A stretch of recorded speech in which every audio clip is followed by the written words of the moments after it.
I am a stream thinker, which means when I write, I stream write as well. I believe in the power of now, learning to trust freeform thinking as well as writing. And you've got to exercise that muscle daily.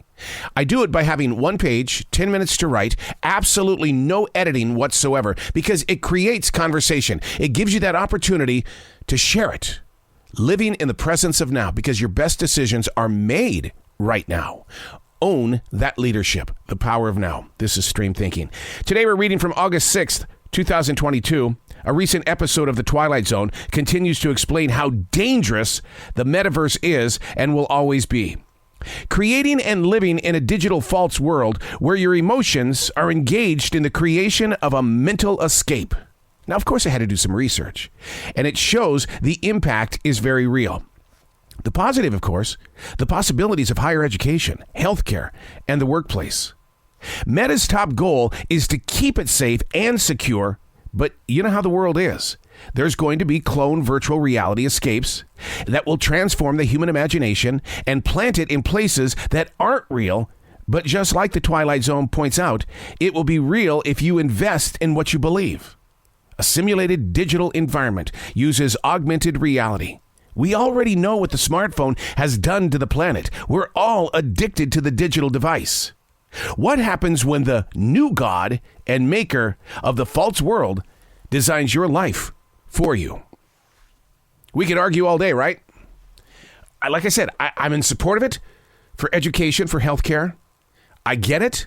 I mean, look at what they're doing in space. You know, you've got the rover up on Mars that's being controlled by things down here. And what about the spacecraft that just hit that asteroid? Just to see if we had the ability to knock an asteroid off course.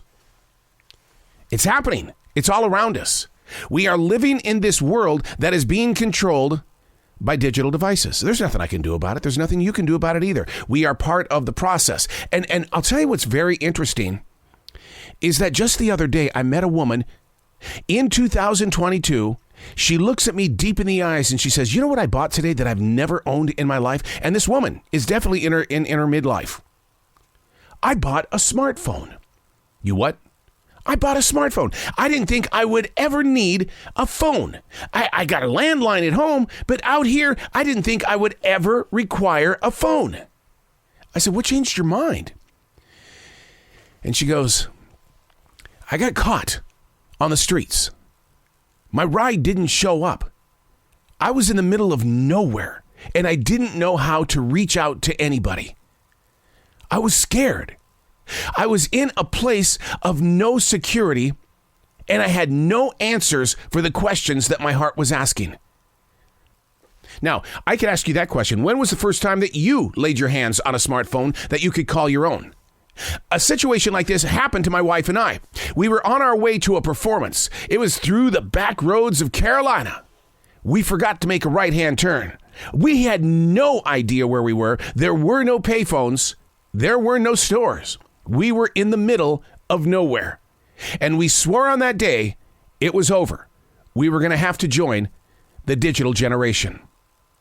We are addicted to it. Like I said before, I am not against metaverse. I understand it. But what I do worry about is how easy it is to build false worlds, false hopes, escapes, places to go and grow without ever realizing that reality is right here. And I think that's one of the reasons why I daily write. It's not that I'm bragging about anything. I'm just documenting it.